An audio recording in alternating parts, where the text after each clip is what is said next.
Look, I know how cliche it is when YouTubers say things like this, but this is a video I genuinely didn't want to make and didn't think I'd ever have to make. However, today we got the Q3 2024 report from Starbreeze Entertainment, and within it contains some of the most baffling and stupid information I've ever seen in my life. Now, don't get me wrong, there are people in big business who always think they know what's best, and sometimes they really do, but sometimes, especially in the gaming industry, they really don't. They think they have the right idea, they think they have their finger on the pulse, and they just don't have it, and plenty of gaming mistakes in the last 5 to 10 years have proved that to abundance. We don't even need to go down that road here. What I'm doing in this video today, ladies and gentlemen, is calling out what I think is about to be the next big one from Starbreeze Studios and the biggest mistake they could possibly make in the wake of Payday 3's launch. It has been out for over a year now, and I've never seen anything as potentially stupid as this. And I know that's really blunt, but genuinely we're at the level where if this goes wrong for Starbreeze, which I think is very, very likely, this could spell the end of the road, not just for Payday, but for Starbreeze as a company. I think there's genuinely a possibility there. That's not doom posting. We're not back to like the 2 to 3 months of negativity at the start of the year.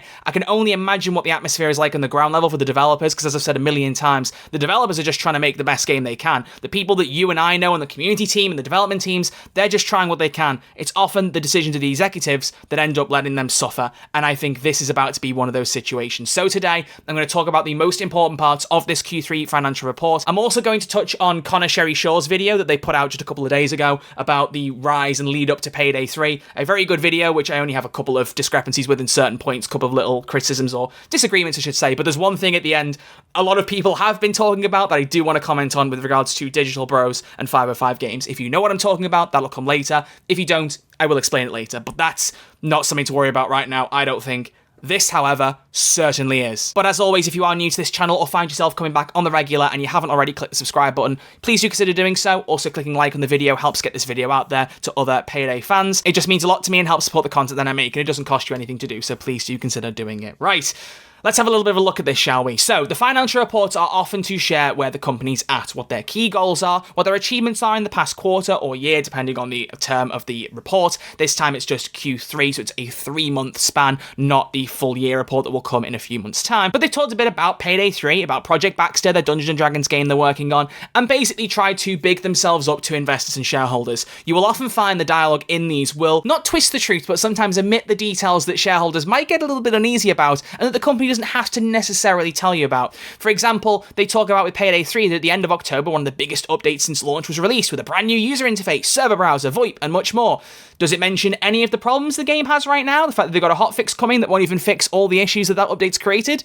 No, it doesn't. So when you see things like this and how overly positive they are, bear in mind they're doing these to present to shareholders and to big business people to appeal as a company. You and I may know there's worse things there, but that's how they're trying to market things. However, some of the things they do write are quite important to note. So what I want to do is just pick out a few key pieces of information from this first, and then obviously talk about the big thing, which you'll see in just a minute. So as I just briefly touched on, they talk about releasing the big Year 1 edition update at the end of October, and they say they continue to see great improvements in ratings, sentiment, and engagement from their players. Important milestones on the way to increasing Payday 3 sales. So keep a note of that. They want to make sure that as a brand, Payday continues to be very strong, and a key part of their strategy is to further build value in our franchise, both through our own productions and what we can do together with partners. They're making it very clear that they want, either through themselves or through other companies, to really push the Payday IP. And you can actually see in their presentation, which I actually thought I had open, but apparently I don't. I will link all these in the description, don't worry. But they have some very key takeaways from the third quarter. They're leveraging the Payday IP, and they want to continue to expand the franchise to more platforms. So as far as they're concerned right now, with Project Baxter releasing in 2026, they want to push Payday as much as they can. Well, that's logical. You would expect them to do that. You can hear the sarcasm in my voice, can't you? Because if you don't know, oh boy, but it makes sense, right? You want to push Payday 3. You want that to be your big cash cow because it's what your company is known for. Without Payday, Starbreeze wouldn't exist. Anyone working in Starbreeze right now would have been out of a job, hopefully would have found work in the last few years since the reconstruction, but the hope of Payday 3 and the return of paid DLC for Payday 2, a promise broken to PC players, is the only reason this company still exists. That is just the truth. You can't debate that. That's objective fact. So it would make sense that you want to encourage Payday as much as you can to thrive, even while you're doing other projects like Baxter, which they note is continuing at full speed. During the quarter, they were able to show the first images from production to give an indication of the game's direction and feel. They also have weekly playtests of Baxter and active discussions with a number of industry-leading players regarding potential collaborations around Baxter's development and launch. And they know that overall, during the quarter, they had their largest investment in their own game development to date, a combination of both major updates to Payday 3, but also production of of Project Baxter and payment of license fees to Wizards of the Coast. In the coming months, the level of investment will be lower as we round off Operation Medic Bag for Payday, so therefore announcing basically Operation Medic Bag will be done by the end of the year, but therefore they will enter year 2 with a smaller team focused on continuously updating the game with new content. That alone, not good. A smaller team is not what this game needs right now, but I wish I could tell you that was the only thing they said that was bad here. Because if we then look at the section labeled Payday 3, they talk a bit more about some of the things they've done, the reception towards Fear and Greed and Houston Breakout being largely positive, the game's monthly active players holding steady despite Payday 3 falling off of Xbox Game Pass, which is good to see.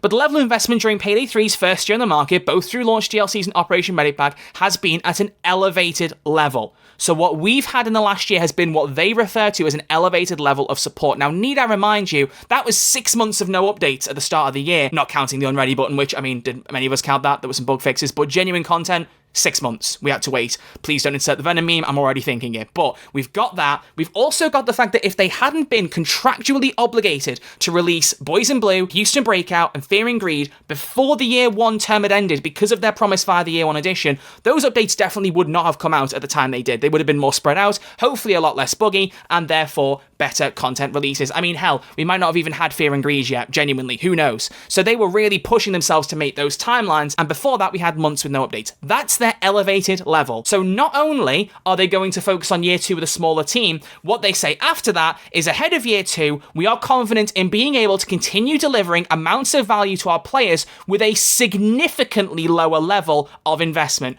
Not smaller, not notably lower, significantly lower. So less staff and less investment across the board. Not just going below that elevated level, not just what we've had for year 1, but even further below that. I'm sure you can realise now why the title is as drastic as it is and why this whole tone of this video and why I'm making this is so necessary, because Starbreeze clearly think that just because some of their DLCs have had good receptions and just because they have seen some gradual increases in player count, not nearly enough to justify the game to carry on for years yet, but because they've seen those little trends and they think they'll keep going, that they can take the gamble of taking people away from it and still keep making the progress of Payday 3. They still think Payday 3 can carry it. That is one of the stupidest things I've ever seen. Granted, I'm no business exec. Maybe there's some secret source in the background that I don't know about, but forgetting my position as a Starbreeze partner, forgetting my position, hell, even as a content creator, as a Payday 3 player, if I was to look back on year 1, while there have been good things to this year, while there have been some very good updates with some very good content, I would not describe year 1 as a positive year for this game. I just wouldn't, because there were too many gaps in between updates. Key issues within updates sometimes took a couple of weeks or a month or months to fix, some of which still not fixed. Some features have been released half-baked and still have no word on them being changed. I mean, solo mode, we got the first version of that in June, we're now in November, with no official confirmation as to when the second part of that's coming out. The VoIP feature that was some heavily requested content for Payday 3 and being able to have voice communication didn't even launch with push to talk, and there's no information on when that's coming. Really sit and think with an objective, critical lens as to what year 1 has been for Payday 3. There have been good stuff, and I don't want to undermine that, because as I've said, there have been some fantastic updates, and the team have worked their asses off, despite quite how badly Payday 3 launched, to try and bring it back, to try and make it relevant, to try and get people to come back to the game. I do not want to discount that. But if we have to talk objectively with the rose-coloured glasses off, looking at what we got and when we got it, year 1 was not good for Payday 3. We have a lot more content to play. There have been a lot more quality of life features, even if a lot of them don't work the way they should, or are missing key features. But from my perspective, if you were to ask me in a survey about how I feel carrying on playing Payday 3, if you said that year 2 was going to be the same as year 1, that wouldn't fill me with confidence. That would not inspire me with any kind of excitement or hype for this game, because I want year 2 to be more consistent. They need to, at the very least, have constant monthly updates. It is a live service game. I don't care what excuses they have. If you've got a live service game, you've got to maintain that interest. It is as simple as that. Granted, you don't have to know everything coming ahead of time. I mean, it worked for Payday 2. Almis said as much. You know, they just released what they did when they did, but the pacing was good enough there that people could keep up with it. But right now, there is no previous evidence to show that Payday 3 can get that constant support. Sometimes updates are missed. Sometimes updates don't contain the content that they should. And right now, we don't even know exactly when the next heist and character that have been announced by Starbreeze are specifically releasing. We don't know what those dates are. The assumption is one this month and one next month across the two things, but we don't know for sure because they've not told us. I read what they've said here about significantly lower investment as well as a smaller team, and that rings the biggest alarm bells I could ever have seen in my life. Not only have we got that content coming, we're supposed to have the new armor overhaul by the end of the year. They're looking for December for that. They're looking into a skill system. Granted, Granted, they may not end up doing it, whatever, that's what they're working on in the background at the minute, but there are things this game needs that I don't know if they're ever going to come, or if they do, when they'll be. And in today's market, video games do not succeed by having people wait to let them cook. I know Payday 3's been doing that for a while, but granted, that's been during a period of time where there have been some decent sized content updates coming out, like Fear and Greed, like Houston Breakout. If you keep saying that and then don't release the updates to back it up, who's going to let you cook? Some people might, granted, people who really want the franchise to succeed, like myself, and have the patience to do it. But for me, with the attention span I have with games and me wanting to always play something different, I am just going to play other things. Right now, I'm not missing playing Payday 3 because I can't play it because of the stuttering bug. Because while that last update was really good for adding new quality of life features, despite how broken they were, there wasn't new content. And the people like us who want to keep playing need that new content to keep things interesting. At least that's what the majority of us want. I know that's not speaking for everyone, but that is the case. But either way, I do want to touch on the numbers ever so briefly, just because I think it's important to point out, because I know people may look at this report when I link it and ask questions. Yes, Starbreeze are operating at a notable loss. Their profit before tax is negative 58,545. I believe that is actually millions, and it's been reduced to measure, but I don't know for sure. Point is, the figure shows they're making a loss. But I don't want to compare that to Q3 2023, because if I do that, I'm comparing the grossly inflated sales of Payday 3, because when it came out, it was profitable for them at that time, because there was all the hype, the release, the sales, even though there were a lot of refunds afterwards. So instead, what I'd like to do is compare it to 2022's Q3 report, because I think that's a little bit more interesting. As you can see, comparing the reports between 2024 and 2022, Starbreeze were getting a small loss before tax when you get to this bottom section here. They were in the plus for gross profit and operating profit, but overall, once it had financial expenses applied, minus 7,000, so they were a bit of a loss there. There's a lot more of a loss here. Now, it's not bad that right now as a company they're operating at a loss, because the thing is, they're not making as much money as they'd like to from Payday 3, and they are putting a lot of money into Project Baxter. Starbreeze is convinced that Baxter is the way forward, and I will touch on that in a little bit, but that's why you're going to see grossly inflated costs. Would it be as much as this if Payday 3 was doing well? I don't think so. I think no matter how well Payday 3 would be doing, they'd probably still be operating at a loss, because what they probably do is the more money they make from Payday 3, the more they plunge it into either Payday or Baxter to make the games better, to try and fund them better, to get more investor interest, company interest, all that stuff. Even if Payday 3 had blown up and done amazingly, I still think you'd probably be looking at roughly a loss here, because Payday 2 was doing well in the lead up to Payday 3, and they were still operating at a loss here. So that's not a concern. Another thing to point out, though, is the number of employees Starbreeze has as a company, because it's actually quite level over the last 3 quarters, because in Q1 2024, they had 191 total employees, they had 192 in quarter 2, and they're now back down to 191 in Q3. But folks, if you pay close attention here to the number of men and women in Q1 2024, even though going from Q1 to Q2, the total number increases only by 1, the number of women increases by 3, and the number of men will decrease by 2, so there's been some career shifts within that. Then from Q2 to Q3, we lose a staff member, but we lose 3 men and gain 2 more women. So you can see that there is some shift going on. I mean, within that, there could be more men being lost and men being gained, and women being lost, women being gained. That could be happening within this. So there are some staff shifts happening. And this is made even clearer by 2 announcements this week that I've found on LinkedIn. There may well be more, I don't know, but Lucas, one of the level designers at Starbreeze Studios, as well as Dimitri, one of their 3D artists, have both announced that they have been laid off, made redundant at Starbreeze Studios due to company restructuring. Now, judging just purely from their profiles without seeing too much about them, and I don't want to push looking at their profiles too much because this is a business space, I'm sharing this purely as an example for company restructuring, but what's important to point out is both these folks seem to have been working on Payday 3, Lucas in particular. He's got Payday in his banner on his LinkedIn profile. So these are Payday staff members losing their jobs while Starbreeze are trying to expand Baxter. They're making it clear they're full force on Baxter. So it seems to me as though the restructuring right now is moving people over to Baxter within the studio if they can, hence the significant reduced investment on Payday 3. It's letting go of people who maybe don't fit with that vision and can't be transferred over as easily, and then hiring people on who can specifically work on Project Baxter. That seems to be their 3-pronged assault right now with Starbreeze in focusing on Baxter and just kind of leaving Payday in the mud. And this is why I'm making this video, because this is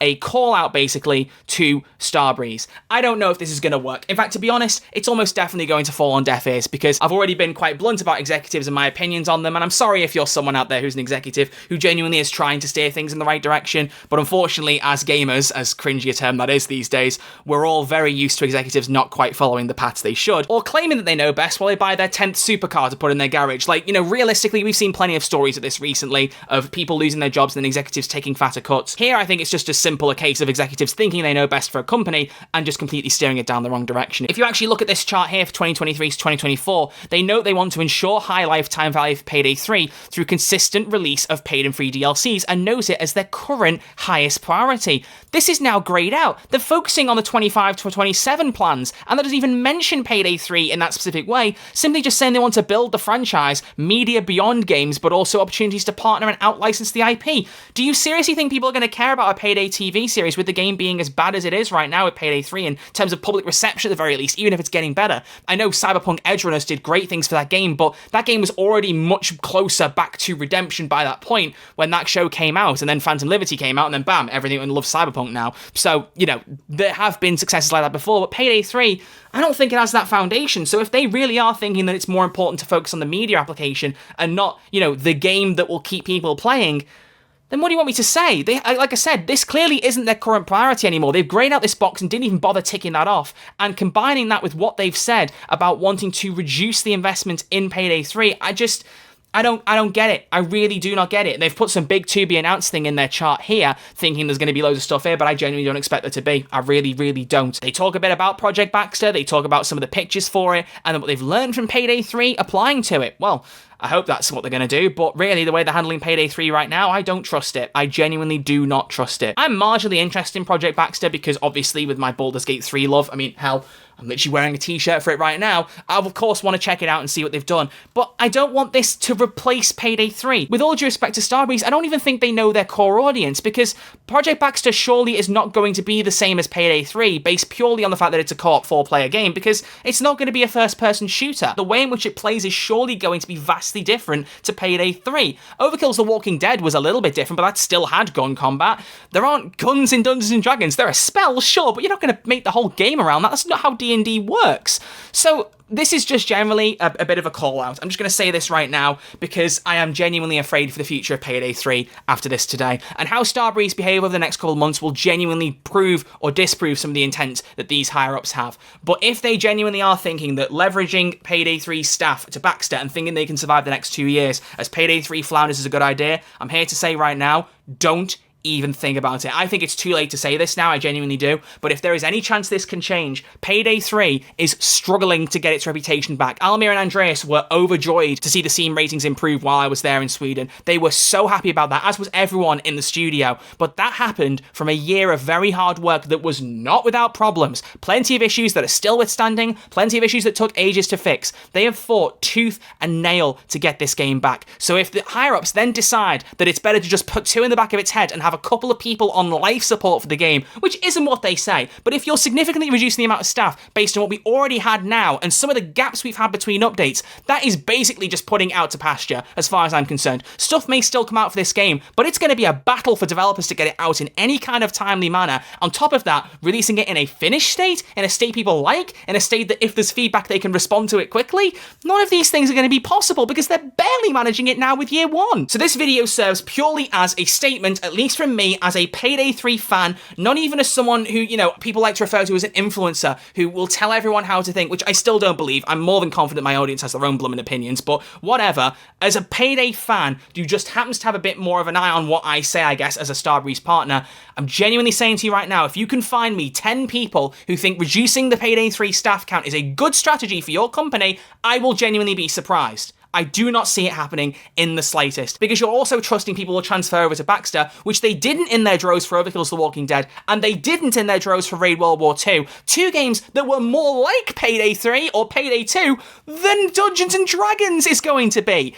The logic just baffles me. I don't get it. It makes no sense whatsoever. And I honestly can imagine there are people in the studio, in that developer floor, who are trying their best to make Payday 3 popular, thinking the same thing right now, thinking, what the hell is going on? And if you're one of those staff members, I know some of you watch these videos, I really hope things aren't as bad for you right now as they sound like they are from out here, because it doesn't sound good. It doesn't sound good in the slightest. And I'm genuinely concerned that after all the fighting Starbreeze did to stay afloat, after all the stuff that Mikhail Nermar, God rest his soul, did to make sure Starbreeze Starbreeze didn't go under by focusing fully on Payday. If these executives suddenly decided, you know what, Payday 3 is not worth the cost of putting into it, we'll just trust Baxter. If the company survives to that point, fine, good on you, maybe some good strategy will do that. But you are making one hell of a gamble in thinking Baxter will work, because I'm telling you right now, I don't see the overlap between our audience as Payday players and Dungeons & Dragons people. There are some. I might check it out, as I've said, but I don't think that Venn diagram overlap is nearly as big as you think. So that involves you appealing to an entirely new audience and making sure that you make a game that is so much better at launch than Payday 3 was. And you can say until Kingdom Come that you've learned everything from Payday 3, that you've learned from all these mistakes, that you won't make the same again. But until a lot of the things are fixed with Payday 3, which we're getting there, you can't have learned from everything because not everything's working the way it should still. You added a voice chat that people wanted for a year and didn't even have a push-to-talk button. That should have been common sense. I want to have faith in Starbreeze. I love everyone who works there on the development level and the community level. The community team, especially after all the ammo funnel stuff, which I've talked about on this channel before, are some of the loveliest people on the planet, and I mean that wholeheartedly. Almir, Andreas, Elizabeth, Hauer. There are so many people beyond them that I don't want to name everyone because I'll run out of names, but there are people there who care so much, and this is not aimed at them, not in the slightest. I know how much they care about Payday and about Starbreeze, but right now, it feels as though the executives and the higher-ups are just choosing to steer things in the wrong direction, and that's why I made this video. I've no idea how long it's going to be, but I just wanted to give my thoughts and kind of have a bit of a passion call, because this isn't doom posting, this is a genuine problem, and if something isn't fixed soon, Payday 3 could die. I've never been as blunt as that before. If people have asked me on stream and said, do you think Payday 3 will survive? I've gone, there's a good chance. I've always thought there was a chance it couldn't because, of course, you can't predict how gaming markets go. But this is the most sure I've been the decision could actually screw up the studio, or at the very least, kill Payday off entirely. I get wanting to reduce the amount of people after Operation Medibag even slightly, but you need enough people to make sure those updates are consistent. And right now, from what I can see, that just isn't the case. If I get proven wrong over the next few months and updates come out in a timely manner and there are no problems, great. I would love to hold my hands up on a camera right here and say to you, I was wrong. Nothing will make me happier. But deep in my gut, I don't believe it. As I mentioned earlier, I do just want to briefly touch on Connor Sherry Shaw's video, which talked about the lead up to the release of Payday 3, which, as I said, for the most part, like bar a couple of little things I disagree with personally, is a fantastically put together video. If you want a really good charter of everything that happened with Starbreeze, both from when they started to Grin, to becoming Overkill, to merging with Starbreeze, to making Payday the Heist, Payday 2, Overkill's The Walking Dead, even mentions a crime boss, there's some fantastic stuff in here, and some stuff even I didn't know. However, the last part of Connor's video is a speculation section. To give credit to them, they made it quite clear they're not an expert in finances, they're not an expert in any kind of business dealings of that ilk, but they pointed out that there is currently an agreement between Payday 3, or Starbreeze, and Digital Bros, a higher-up company that is the owner of 505 Games, the parent company, as it were. And an agreement's come to light that actually I didn't know about, in fairness, which is that when Starbreeze bought back the rights to the Payday franchise in 2016, the same time Payday 3 was first announced and entered the conceptual phase, they actually entered an agreement via Bo Anderson, who is a name that most Payday fans are well aware was the person responsible for a lot of the terrible decisions that you can ever accredit to Payday or Starbreeze. Granted, the Payday 3 ones he's not had a hand on, so it's not all down to him, but the biggest ones when he was in charge are often his fault. And he made an agreement with 505 Games that said, hey, we'll take the rights back to Payday, but in return, when Payday 3 comes out, we'll make sure that you get paid 33% of our income until you have $40 million US dollars. So Payday 3 has to, at its base, make $120 million US dollars. I don't know how much it's actually made specifically. I mean, we could try and compare and analyze some of these things. However, it has been stated that they have not received any of this $40 million yet, at least as of June 2024. Connor did say in this that there could be a bit of a problem if once Operation Medibag rounds down by the end of the year and it becomes clear to Digital Bros and 505 Games that the upward trend is never going to come for Payday 3, there could be some kind of big problem where they either seize the debtors' stock or try and take over the company and ditch the Payday franchise.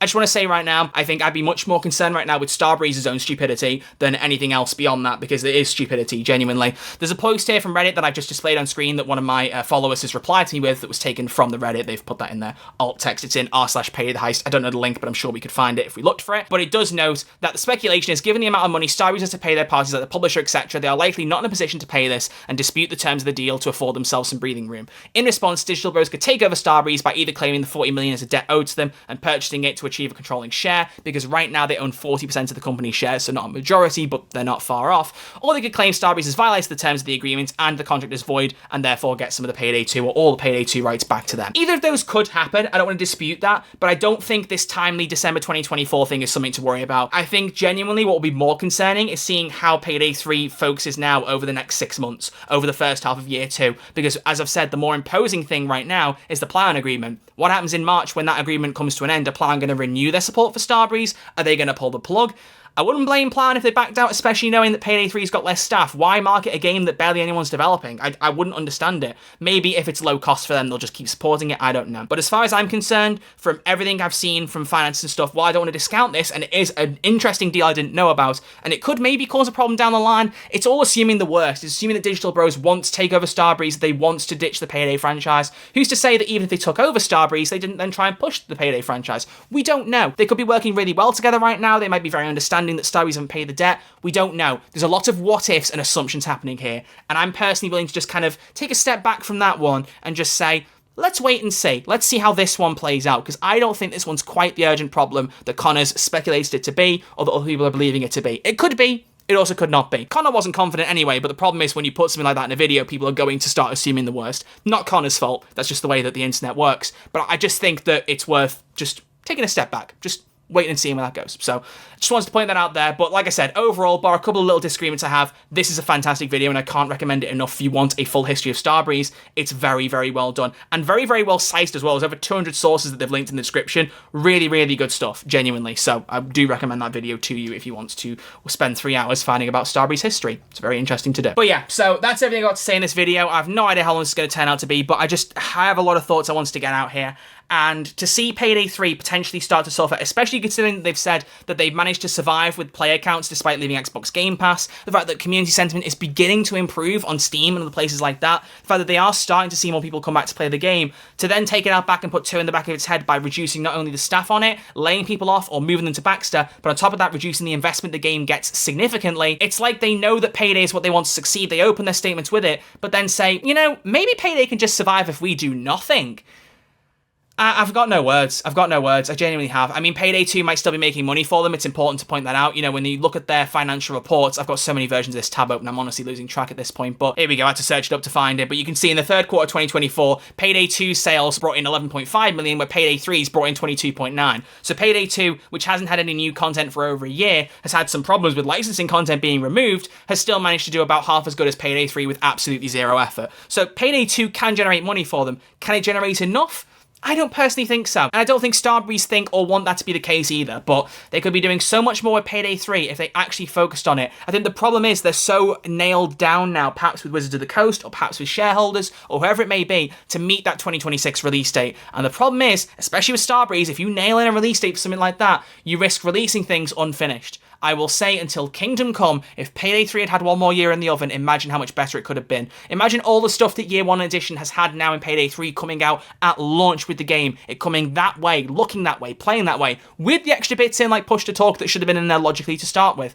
Imagine how much better it could have been if they delayed it. But I think Starbreeze may be one of those companies, especially being publicly traded and having shareholder and stakeholder influence, that when they announce these dates, they announce these plans, they have to stick to them. It then seals them in a box and they can't really do much about it. They've got to put Baxter out when they do. And if Payday 3 suffers in the meantime, if Baxter comes out half-baked, so be it. There's nothing they can do to stop it. And it's just a dangerous way to do business. Even from someone who doesn't know a lot about business stuff, the writing's on the wall, and genuinely, it just takes a bit of common sense to see that, which unfortunately, it doesn't seem to me like a lot of people in the higher-ups have. Again, if you're one of those higher-ups at Starbreeze and you watch videos like these, I'm not trying to be an arsehole to you, it might come across like that, but I'm saying this as someone on the ground who understands how the players feel. Sometimes people in the higher-up positions, whether it's in the class system, whether it's in business, whether it's in anything like that, people in the higher-up positions may claim to know what it's like to be in the lower positions. Maybe they have experience when they were younger, but knowing what it's like right now, I don't think a lot of them have their finger on the pulse nearly as much as they think they do.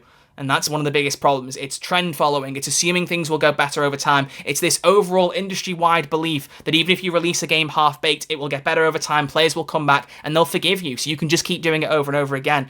Everything has its time, and everything ends. There is no permanence to anything like this, and if you keep behaving in particular ways like this, that will kill off the game that saved your company, the game that your last CEO, or CEO before last, I should say now, fought in his last years of life to keep around, if you just discard that, What was the point of releasing Payday 3 anyway? Well, why release a game like this that has so much potential and then not see it through? I don't know. I don't get it. That's going to wrap up everything I've got to say, folks. Goodness knows what the dev blog will be like tomorrow. I don't know what they'll do, if they'll even do a blog. They've been skipping some weeks recently, but especially after Connor's video coming out and the sentiment around that, and then this financial report, which I'm no doubt aware I'm going to draw more attention to by making this video.